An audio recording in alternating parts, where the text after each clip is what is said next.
Hello అండి, welcome to my YouTube channel. అందరు ఎలా ఉన్నారండి? నేనైతే బాగున్నాను. ఈరోజు అయితే మేము చికెన్ బిర్యానీ అయితే చేసాము. ఎలా చేసామో చివరి వరకు అయితే స్కిప్ చేయకుండా చూడండి. అలాగే నా ఛానల్ని సబ్స్క్రైబ్ చేసుకోండి. వీడియో నచ్చితే ఒక లైక్ చేయండి. ఇక్కడైతే మేము ఫస్ట్ అయితే చికెన్ బిర్యానీ కావాల్సిన అన్ని ఐటమ్స్ అయితే రెడీ చేసుకున్నాము. ఆ తర్వాత బిర్యానీ స్టార్ట్ చేసాము. ఇక్కడైతే చూసారు కదా, మేము ఫ్రైడ్ ఆనియన్స్ అయితే స్టార్ట్ చేసాము. ఇవైతే గోల్డెన్ కలర్ వచ్చే వరకు అయితే వేయించాలి. ఆ తర్వాత తీసి అయితే పక్కన పెట్టుకోండి. నెక్స్ట్ అయితే ఒక కడాయిలో చికెన్ తీసుకొని దాంట్లోనైతే ఉప్పు, కారం, నిమ్మకాయ, పెరుగు, మసాలా, కొత్తిమీర, పుదీనా అన్నీ అయితే వేసి మంచిగా కలిపి అయితే ఒక 1 అవర్ అయితే పక్కన పెట్టుకున్నాము. ఇక్కడ రైస్ కూడానైతే 70 to 80% అయితే కుక్ చేసాము. రైస్లోనైతే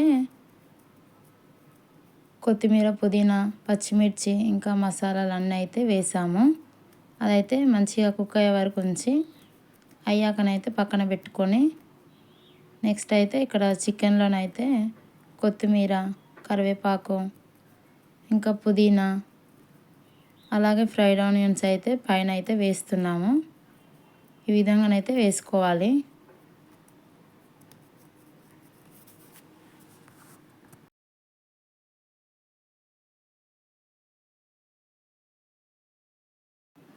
ఆ తర్వాతనైతే రైస్ని అయితే దీనిపైన ఒక లేయర్గానైతే వేసుకోవాలి. ఇక్కడ చూసారు కదా, ఈ విధంగానైతే వేసుకోండి.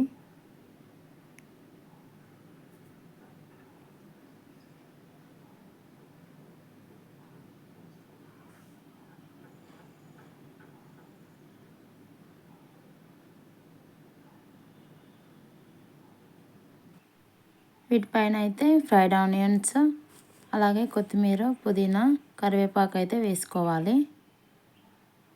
అలాగే ఫుడ్ కలర్ కూడా యాడ్ చేసుకోవాలి. అది లేకపోతేనైతే స్కిప్ చేయండి. ఫుడ్ కలర్ లేకపోతేనైతే పాలు ఇంకా పసుపు అయితే కలిపి అయితే పైన అయితే వేయచ్చు. అది కూడా బాగుంటుంది. వేసి మూత పెట్టుకొని ఒక 15 to 20 minutes అయితే లో ఫ్లేమ్లో పెట్టాలి. ఆ తర్వాత అయితే బిర్యానీ రెడీ అయిపోతుంది. చూసారు కదా, మేమైతే ఈ విధంగా చేసాము. చివరి వరకు చూసిన ప్రతి ఒక్కరికి థ్యాంక్ యూ సో మచ్. మీకు నచ్చితే తప్పకుండా ట్రై చేయండి. Thank you.